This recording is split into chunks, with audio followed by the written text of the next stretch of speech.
What if your teacher asks you to record a video of some of your corrections for your assignments or anything like this? Here's an easy way that you can set it up. You can get yourself a box, and if you need higher than the box, then you start packing up or piling up some books right on top. And then you need something fairly sturdy. Like a ruler won't work because it's going to be bending, but you're going to put it right on top. Right? Put something like this on top, and then that's going to be where you're going to place your phone. So put something heavy right on top of it so that the bridge or the cantilever will not fall off. So I'm doing everything one-handed.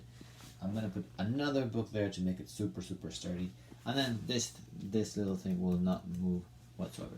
So I'll grab my phone, I will set it up on top, and there it is. Now I can just kind of look at it and make sure that it's centered, that the page is right.